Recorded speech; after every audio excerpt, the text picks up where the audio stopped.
Can you hear me, man?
Good evening. I would like to call the July 28th, 2026 informal meeting to order at 1:01 p.m.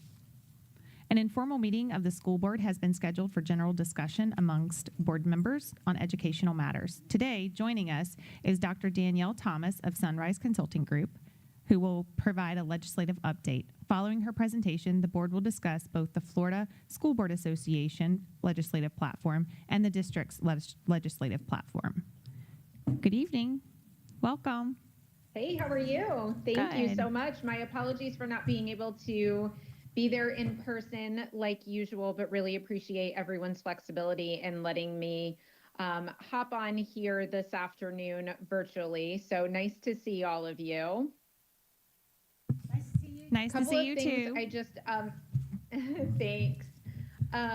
I really want to spend our time today really focusing on talking about potential platform items. I did put together just a draft of some of my thoughts on that.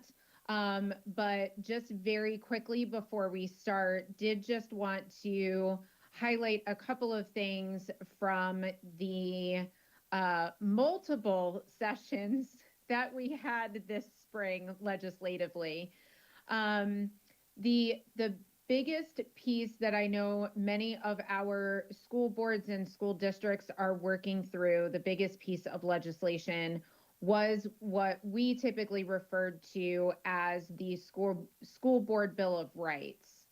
And the biggest thing that piece of legislation did is ensure that when any of you as school board members have questions about something and you reach out to staff asking a question, that when that question is answered, every board member gets the question and the answer to that question. That is really the biggest change in legislation when it comes directly to school board members and how you all function when it comes to getting information from staff.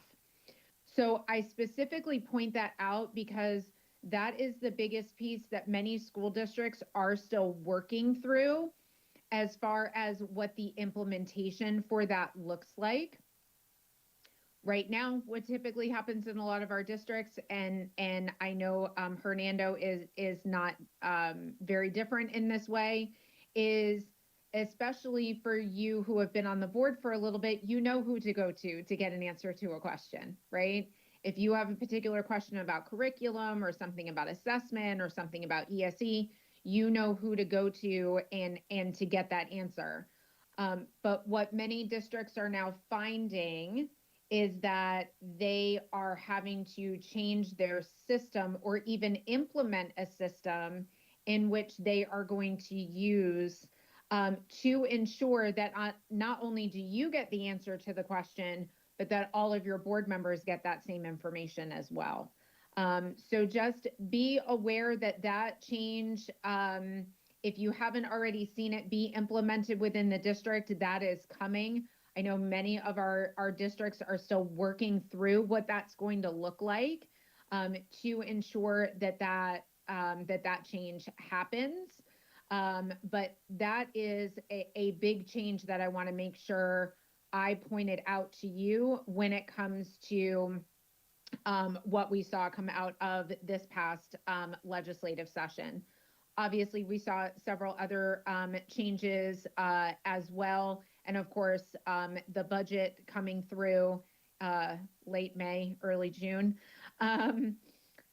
we saw it come through as well. And so I've really tried to keep those things in mind when it comes to our conversation today about potential platform items. And so what I did, and I don't know if you all have a copy of the draft that I put together. If not, I can try to share it on my screen. We have it. Okay, perfect. So let me just walk you through a little bit of what I put together. And again, these were just my thoughts on based on my conversations with all of you at different points throughout the last year, my conversations with legislators throughout the year, and also just in the conversations that I've had since then, and what I'm hearing as far as potential topics and things that I think are going to be potentially addressed this legislative session. So on the document that I put together for you, the first 3 bullet points I took directly off of your platform from last year. So your platform from last year had the assessment time piece, the transportation when it came to reducing the distance for elementary school students, and the additional funding for salaries for veteran teachers. Now, I took those 3 and put those on here for conversation. It is my suggestion, and this is why I did strike the assessment language. It is my suggestion that we not carry over the assessment topic, and let me briefly explain why. I don't disagree with the assessment piece at all. I completely understand how much time the progress monitoring is taking, and we need more instructional time, not less instructional time. However, in my conversations with the legislature is not going to change the progress monitoring unless DOE wants to change the progress monitoring.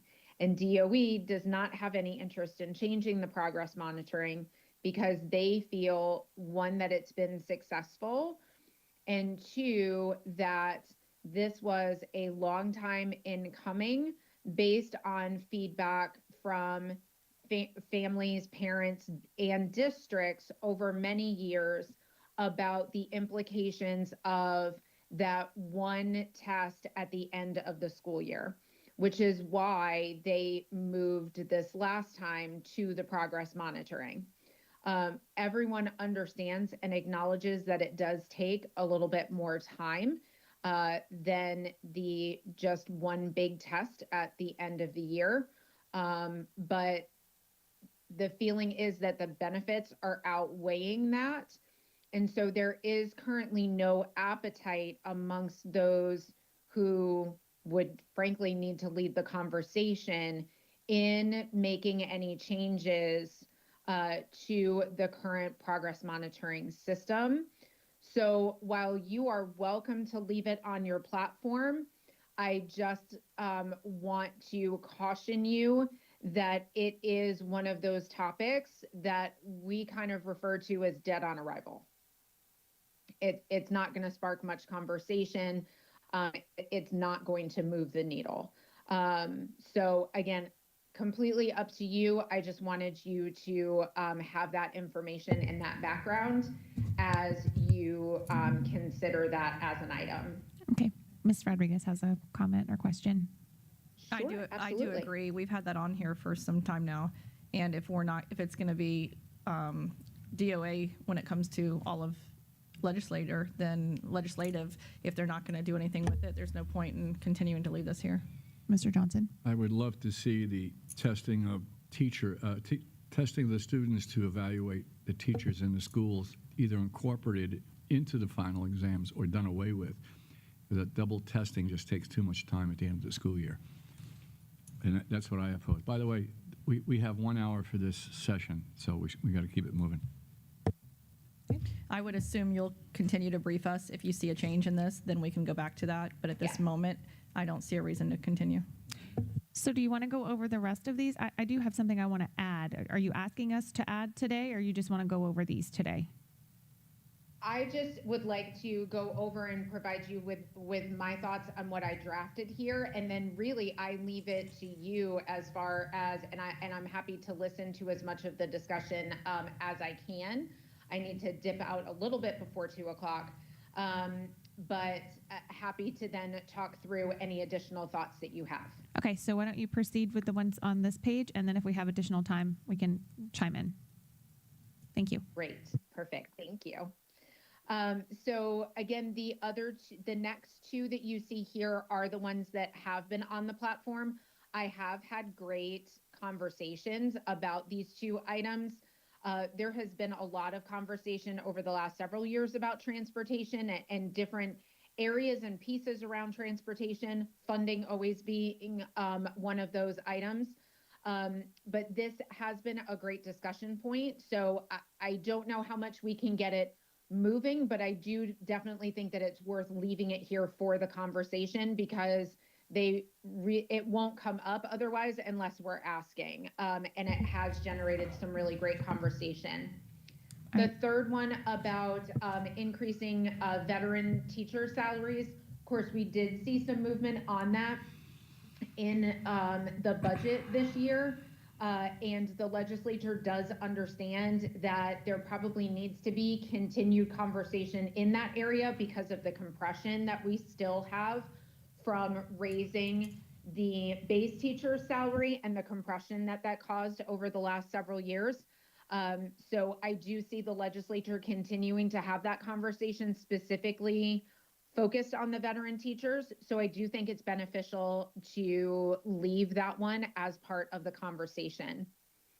The next three in italics are ones that I thought were worth us considering and having a conversation about, again, because they are based on conversations that I've had with all of you as well as with the legislature and DOE. So the first is the use of the cameras in ESE classrooms with parent permission as a safety piece to ensure the safety of both teachers and staff as well as the students in those ESE classrooms. There has been a bill for that. It's hasn't gotten across the finish line. It gets through the House and then not through the Senate. But it does continue to come up every year with a lot of conversation. I got a So I question. do see that being another big piece that is going to come forward So- again this year. I got a question. Mr. Johnson, what's a question? Sorry. Sure, absolutely. With the camera in the classroom, reading it, it says with parental consent or permission. Correct. That's how the bill is always written. What I was thinking is if we took a harder position just without mentioning with parental consent, if it would get more traction and maybe get watered down to include parental consent and pass as a selling point versus in actuality.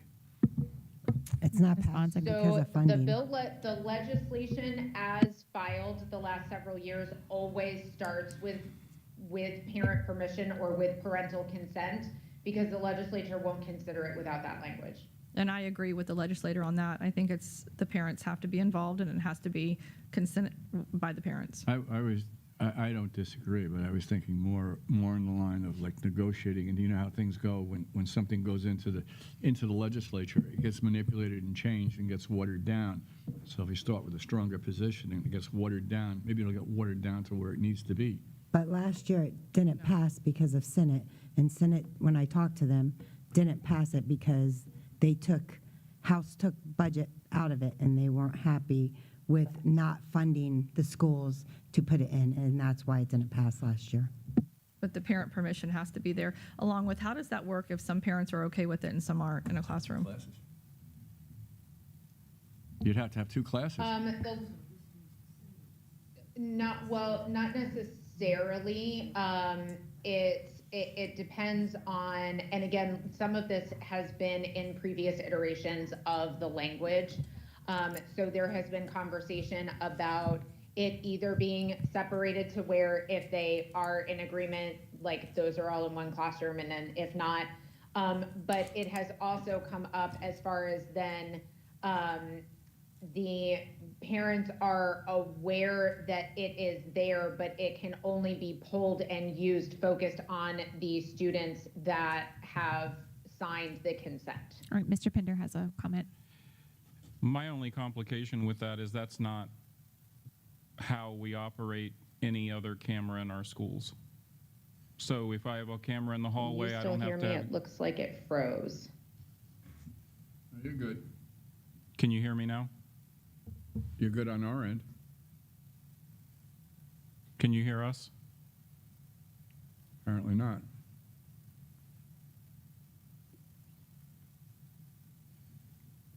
What'd you say, Ray? You all are frozen on my end, and I can't hear you if you can hear me. Well, we can hear you, but there's no use telling you that we can hear you because you can't hear us. Can someone text her? Can we call her? You might could call her. There she goes. Hey, Matt, it's frozen on my end. Sure. We can hear them. Okay.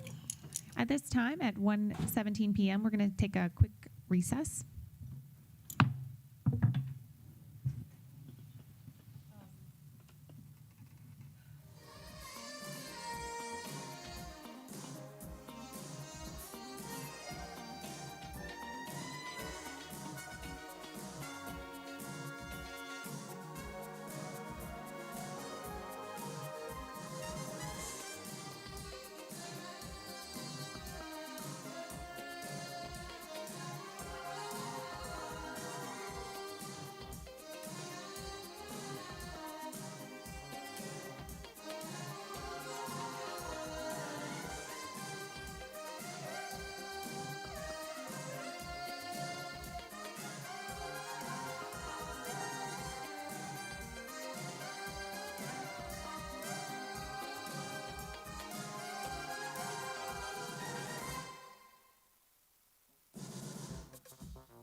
this time at 1:21, we will continue now with our meeting. Welcome back. All right, so we left off talking about Thank the you. cameras in the classroom. We would like to leave this on and go ahead and move forward to talk about funding. If you want to go Okay. ahead. Absolutely, thank you. So yes, the second to last bullet, funding. This is to create that very specific categorical just for the family empowerment scholarships. So over the years, many of you have heard us refer to the funding the scholarships below the line, basically taking it out of the FEFP and giving it its own categorical for transparency and accountability purposes. This is something that the Senate has been spearheading and has gotten its legislation all the way through the Senate unanimously the last 2 years without it being taken up in the House. However, we are hearing that under the new incoming leadership of the House, that there is more of an appetite to address the funding of the scholarships and what that's going to look like, and to clean up some of what we've been seeing in the funding of the scholarships, and whether or not they're going to actually decide to give it a categorical or not, we haven't been told that specifically, but the House is willing to have more conversation and agrees that there are things around how we are distributing the scholarship dollars that need to be cleaned up. So I do think it's beneficial, even if it's not worded exactly this way, to have something to address the funding of the scholarships and to encourage the legislature to continue those conversations on addressing some of those key issues we've seen. And then the last one is to fully fund the Safe Schools allocation. We know how exorbitantly expensive it is to ensure that we can use all of the very best, whether it be people and safety resources, technology when it comes to school safety resources, to ensure that our students are safe. But there is a high cost to that. And we know that the cost that we get from the legislature only covers part of it, and nothing's getting any cheaper. So this is another important topic that I do think could be beneficial to put on the platform. Perfect. Thank you, Mr. Johnson. You mentioned something that strikes home. Technology in this area is constantly changing and improving, and if you have to be on a proven school safety list, there's no way a new program is proven until it's actually implemented and used. So that I have a little problem with that, only for the language. The concept overall is good, but we want to stay ahead. You know, traditionally, police departments have always been catching up to the bad guys. There was a time when the cops had 38 revolvers, and then the bad guys got 9mm. So then the police got 9mm after the fact, and then they went to the Mini-Max, and the police went to this and that. They're always behind. We can't afford to be behind. We have to be ahead of the curve.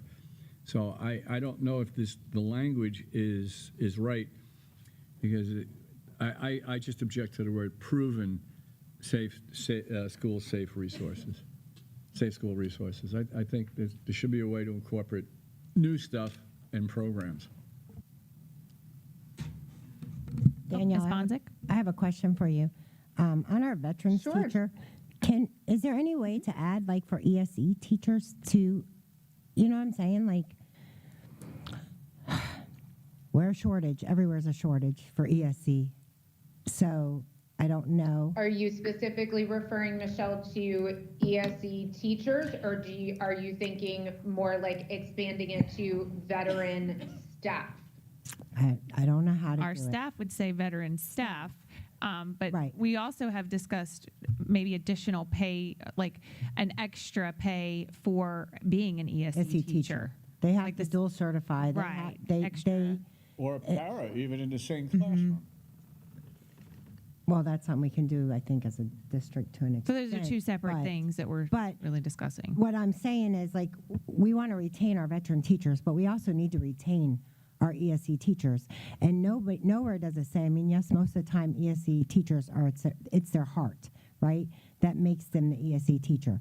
But the reality is, nowhere is saying state says we have to dual certify them. State says they have to have the certification to work in the ESE room, but yet state isn't saying, let me give you extra to keep them in that classroom. And knowing that we have so many autistic children and so many different levels of ESE children that come into our schools, maintaining and keeping those teachers in those classrooms. A lot of teachers are like, why would I want to keep that certification? Do you see what I'm saying? And it's not just here in our district, I do, it's absolutely. throughout the state. I think Ms. So I have ahead. two thoughts on that. So the first is, if you want to, you could absolutely include some language in this. So just thinking off the top of my head, provide additional funding to allow school districts to increase salaries for veteran teachers, as well as provide additional supplemental funds for ESE teachers. Or you could even make it a separate bullet point and have them just kind of next to each other that specifically is just to address whether it be supplement or additional salary to ESE teachers. I don't know, and some of that would also, I mean, we just saw that the legislature can direct some of this. Some of it also goes to collective bargaining, right? But like the legislature this year did say, hey, like teachers tenure and up, like this pot of money is for them. And so then that kind of directs some of the collective bargaining when it comes to that, because you have to follow the legislature also. So I don't know how the legislature would feel about a different salary for ESE. I don't know that I've ever had that conversation with them. So I think it would be just a conversation for you all to have as far as what you would want that to look like. But I think you have a couple of different options. Ms. Duval there. would like to chime in too. Ms. Duval? Yes, please. Thank you. The state used to provide language that would include additional funding under critical shortage. This is going back a few years, and they did it for science, they did it for math. Yep. Is there any reason that ESE can't be considered a critical shortage and receive additional funding? Sure, absolutely. I mean, I remember a time when I first came in, ESE was considered critical shortage at that point. And to your point, there have been other areas that have fallen under that in the past. So I don't see why that couldn't be revisited. Thank you. So we want to try to add that on there. And then I also wanted to discuss funding for full day pre-K. I know that has been a hot topic as well. Other states do it. I don't think it's popular right now. And it was denied, but is that something we could try again? Or you think that that's not worth putting or able to advocate for at this time? Since we are having Sure. changes in the So- House and stuff, so with leadership. Absolutely, yes. Leadership always plays a key role in these things. I have had conversations with Representative Kennedy, who is in line to be speaker after our next incoming speaker, right? So Representative Sam Garrison, as our speaker designate, is due to become speaker for 26 to 28, and then Jennifer Kennedy is expected to be speaker from 28 to 30, and was our education and employment chair the last 2 years. So VPK is one of those that the conversation always goes to the funding and how much it will cost. The price that the legislature has, and I'm not going to remember the exact number off the top of my head, but it was over $100 million when it came to fully funding full day VPK. I want to say the number was somewhere around 180, but I don't remember the exact number. And so that and what happens the second half of the day, meaning they're still little. So you can't just all of a sudden start giving them full instruction all day. They still need lunch. They still need nap time. They still need critical play time. And so structuring those things in a way that there is educational and developmental benefit to it, to where we can get the state to say, yes, this is worth the price tag. I don't see that funding happening anytime soon, but is it something to where it's, sometimes we put items on a platform that while they may be dead on arrival because, let's say, of funding, it's the right thing to do, and we need to keep having the conversation because of the importance of it. And in this case, really how much it would actually save the state in the long run if we put those resources earlier in with children, and built those skills up sooner, how much it would save us in the long run and later on. So I absolutely see that as one that, while we probably won't move the needle this year, does it keep the conversation going? Yes. Is it still the right thing to do and the right thing to talk about and keep on the forefront of their minds? Also, yes. So is that something the board would like her to add to this platform? Yes. Everybody in Yes. agreement? Thank you. If we can do that. And then I have one more. Should we, well, I'd say we should, but revisit the rules regarding athletics, meaning where a student can pick at any school that they want to play if they are homeschool or a virtual school. So that's what happened with that. The law changed, the statute changed this past year. And so what we're seeing with that, we're seeing a lot of our students going to virtual school or homeschool so they can play at a certain school that has a good football team or a good baseball team. And so it's stacking teams, essentially. That's what I was going to say. What's happening Yeah. is it's stacking the team opposed to. What are your thoughts on that? So that is the first that I'm hearing. Now, granted, it's the first week of school for so many places, right? But that's the first that I'm hearing that we're already seeing that much of a shift regarding that legislation. I do know that legislation did originate from scholarship families, and some obviously like things that they were running into based on how the legislation had previously been written and implemented. Well, it was that they play at their zone school. I don't see what the problem was that was surrounding that, why they,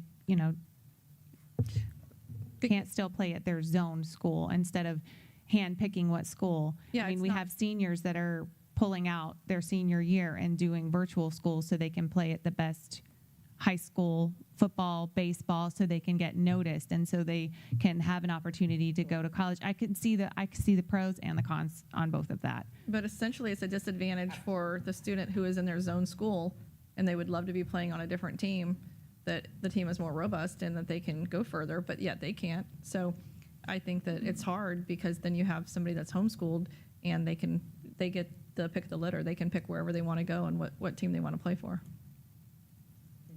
Absolutely. I mean, we see it regularly that we have legislation one year and we have to tweak it going forward because of some unintended consequences that came out of it. So, Can't you mention the unintended consequences to the members of FSBA and see what they say and come back with? well, I would suggest, I mean, I can definitely mention it to them, but that would definitely be something that I would suggest submitting to the FSBA platform and having that conversation with the FSBA. That way, their platform, their opportunity to submit to the platform is open. It's open until September 5th. And I would definitely suggest having that, because to me, do I think that you should put it on your platform? Absolutely. If this is something that you're seeing that needs to be tweaked, let's put it on the platform.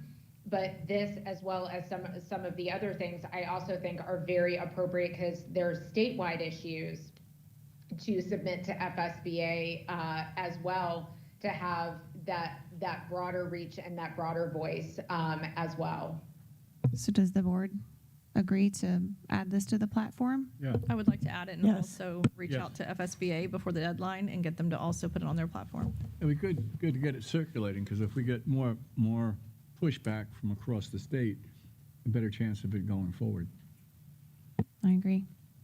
And I would encourage any of you, and if you would like me to submit this on your behalf, I'm happy to do that.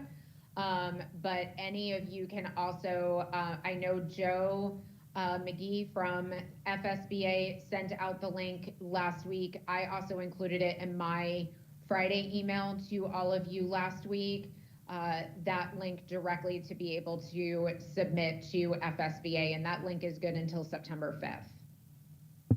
So that we're clear, is that something that you'll submit for us with FSBA, as well as this will go on our platform for 2027? So we'll have both, or is this something that you want us to submit to FSBA? I am happy to do it either way.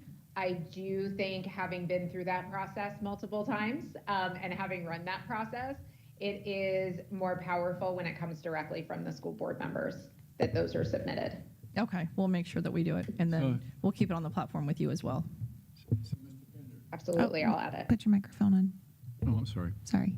So, Mr. Pender, on behalf of the school board, can you write a letter to the FSBA asking for them to put out a survey regarding changing this rule? I can, but I mean, Casey that can comes from write the it. school board Right. usually.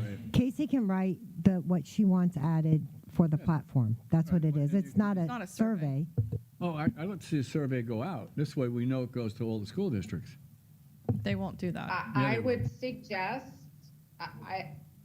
just knowing what having worked for the School Boards Association, I think that submitting it through the platform process will already bring attention to it.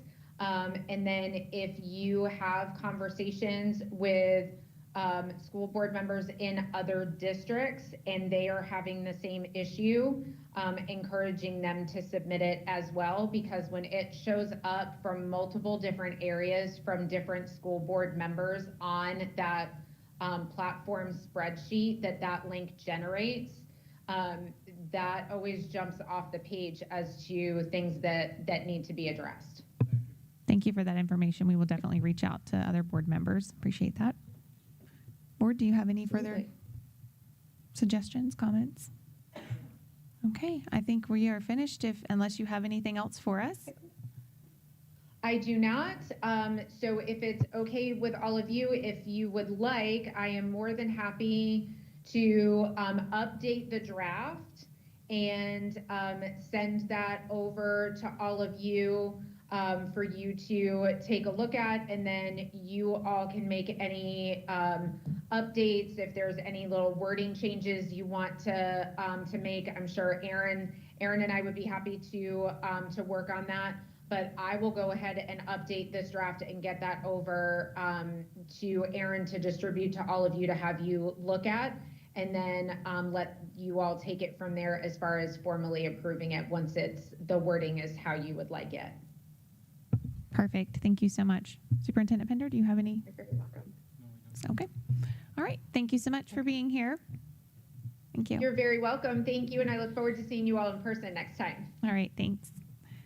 All right, board, we have around, it's 1:41, so we still have time if we have any topics to discuss for the informal. Does anyone have anything? I mean, I do. If you want. Bonzik, you have something? I do have something go that I ahead. just want to put out there and see what other board members think and if we can do some kind of survey. And that is, other districts are doing reduced screen time in their schools, meaning K through second is only 30 minutes, third through fifth is 45 minutes, sixth through whatever.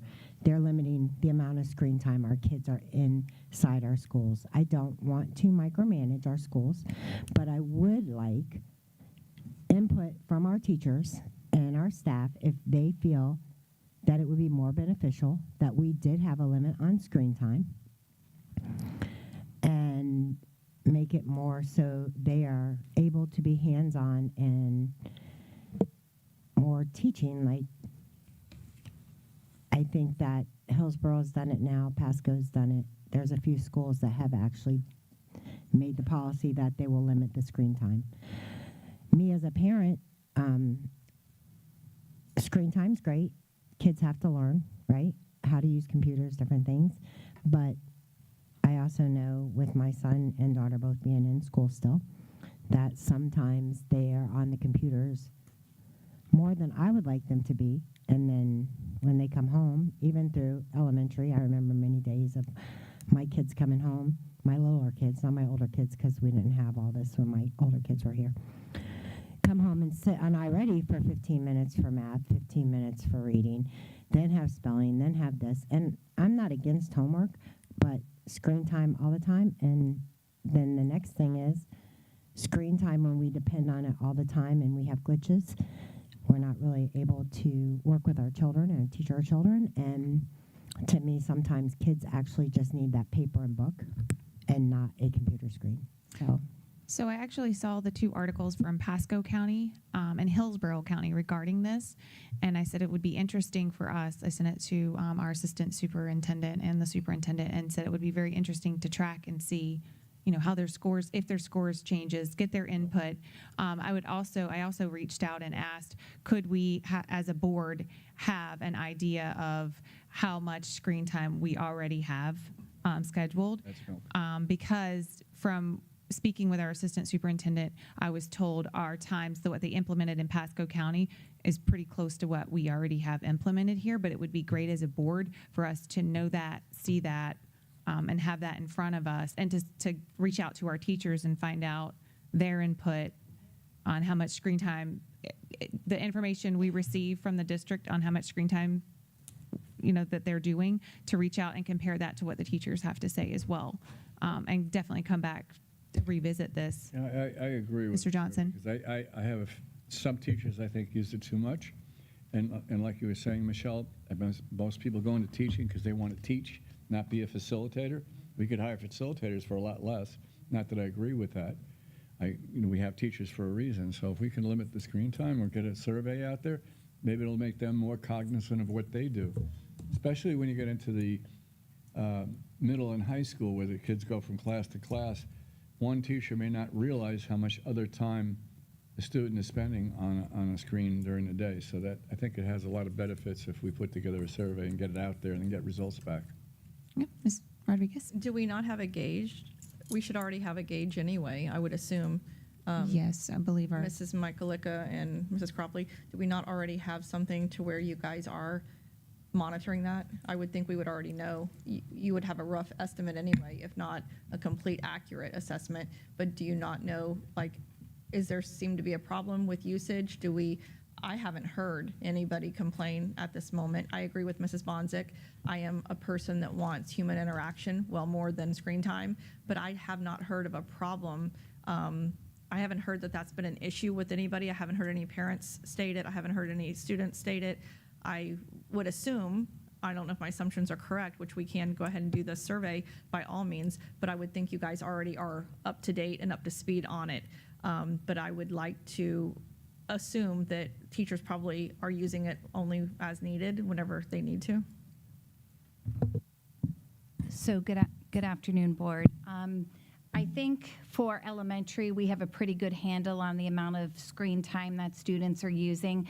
Again, there's flexibility for teachers that use certain platforms like Nearpod, and they've put a lesson together on that, and students might be using their laptop as well as teacher-directed instruction, right? So it's being used as a resource, so I don't necessarily know if I would consider that screen time.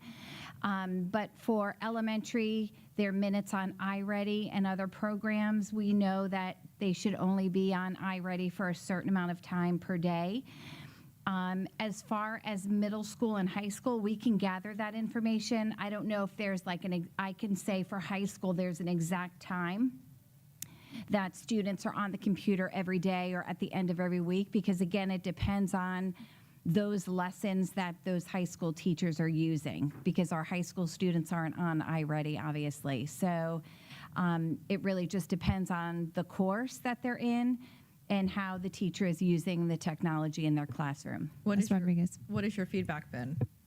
I have not heard anything from teachers or administrators in regards to excessive use of screen time. Neither have I. So it's interesting to know the statistics, the data of who's using what and for how long. But I haven't seen anybody else as far as the board. Have you guys heard or gotten calls or? It's not so much of a call. It's, we have a lot of children that sometimes, like, you see, I have a binder every week. Why do I have a binder? Because that's how I read better, not sitting on my computer I looking agree. at it. I agree. I'm not a proponent for screen right. time. It wasn't that I heard a complaint. I'm seeing other districts doing it, and I think sometimes we get used to saying, okay, our lessons are here, and even though our teachers are there and they're walking our classrooms, and I've been in classrooms and I've seen them facilitate, but if you have the child that's disengaged, or last year I had a child that wanted a book. I did finally get her a book, but I had to go get the book. She tried to get the book. And so, again, I want the teachers to tell me, yes, we agree, too much screen time. We'd like to be able to teach in our classes. If they say that, then okay. I'm not trying to say I want to put a Band-Aid on it. I just want to make sure that we're also not shoving technology down our teachers' throats, and that's what they feel that they have to use all the time. Do you see what I'm saying? Like, it's not just. No, I was just curious of where it was coming from. Yeah, no. Probably from the two articles. I that were saw just I posted. saw You're Hillsborough just bringing did it. awareness to us. Bringing awareness. I know my son, again, he told me every year, Mom, get me out of this class. All I do is sit on the computer, da-da-da-da-da, da-da-da-da. Well, maybe things are And improving. again, he hated the computer, right? He Wondering hates the computer. Things might be improving. They only like the computer when it's games. They don't like the computer when it's, but I don't read good on, like, Right. I need, Superintendent Pinder, I think he wants to go ahead. add. So I think it's a good idea to find out what we're currently requiring, because requiring, and that's going to be very different for elementary, and then there may be students with certain programs that are in certain classrooms that we require, but as a general rule in secondary, I don't think there's a whole lot of requirement to use screen time. I think teachers use technology to deliver instruction today, because it only took about 25 years for the overhead to get from the bowling alley to the classroom. And so we've moved from overheads to some technology that we use to present lessons in the classroom, or there may be some lessons that they'll bring computers out for that day, or take the students to a lab to do when it's needed. But I think most secondary students, if they're not in a special remedial class, or that we have a program for that, there's not a whole lot that I can think of that we require them to have screen time. Elementary and iReady, yes, there is some time, and those are easy from the recommendations for the different grade levels to calculate. And speaking from a mom's perspective, for 2 of our schools, I have girls in Winding Waters and Wikiwachi High, and they've been there for years, and I have not heard anything from my children as far as using screen time and being on computers all day long. I have asked multiple times. I'm constantly finding out what they do and what they're using and the resources and the tools. So far it has not presented a problem, but yes, definitely I am absolutely in agreement with you since the day I came on the board. I think, Mrs. Michaelicka, you know that that's been something I've always said, that I love the human interaction opposed to a computer screen. I definitely think that that's much better, but so far I have not seen any abuse of technology as of this moment. But if there is, by all means, and we can curtail that, then I'm an advocate for that. Mr. Johnson? Yeah, I've also agreed that most teachers went into teaching because they like to do it rather than watch somebody else do it or watch a computer give a lesson. But now we're entering the AI age, and we now have policy, I believe, that says the only AI programs that can be accessed are our internal programs that we authorize, and it can only be done on computers that we have in school that stay in school. So if we are to get our students up to speed to compete in the real world, they're going to have to spend more time on a computer to learn how to use the AI to advance themselves. And again, in our closed system. So if it's our closed system and they have to spend more time to become proficient, yes, our computer time will increase. Now, I'm not saying that's bad in the context that I put out there, but it would be nice to know how much time they're spending so we know if we've overdone it, we're not doing enough, and if we need to adjust it somehow, especially with those AI classes. And like Khan Academy has a great reputation for providing education on how to ask prompts to get things done, to get up to speed. So I don't have any problem with any of that. And also, all of our state testing and such is on the computer, so Yeah. they need that practice to do it. So- I think Ms. Bonzik would just maybe asking for the time frame of Sure, and we can or to pull explore that it. together as best as we can, especially for secondary, but we can definitely get those things that are required. Mr. Pinder? I was just going to get direction so we could, Yep. because we have- time's kind of running out. But so we'll get what we're currently using as far as what's required for the board? Sure, Okay. absolutely. And then any closing remarks really quick? No? Okay. Mr. Johnson, you have one more thing to say, or? Well, I was going to talk about leggings, but I can wait till next month. Wait till workshop, we'll have. I'll wait till next month. Okay, sounds great. All right, and with that, at 1:54, I'm sorry, Ms. Duvall, sorry. All right. I just wanted to mention, Gina, that for example, the iReady data, when you look at it, we receive the data on that. The teachers who actually implement it and use it more have better results than those who don't. So it's not just screen time per se, it's productive use Learning. of programs, computer programs. Right, it customizes individually. Yes. Yep. That's where I'm saying as a board member, I've not heard any abuse of using it. I haven't heard. No, I haven't either. So far, I think that everybody's doing. So Hillsborough County actually got rid of iReady this year, so that's what I want to see what their scores look like. They cut the screen time, and then they also cut iReady, so And it'll what be did they put in interesting. its place? It did not, the article did not say, so I'm not sure.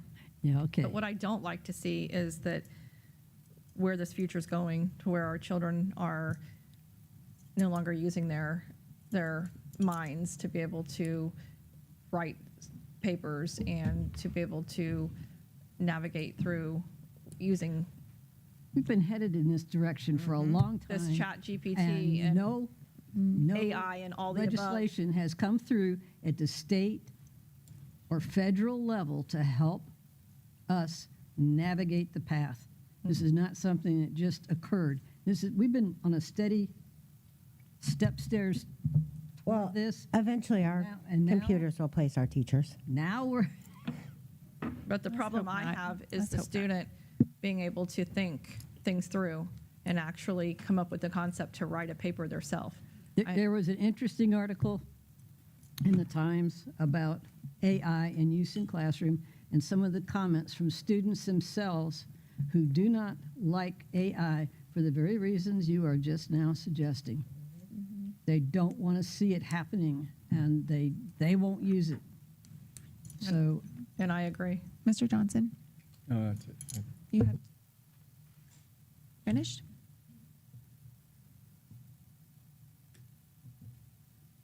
Are you finished? Okay. All right. And with that, at 1:56 p.m., we are adjourned.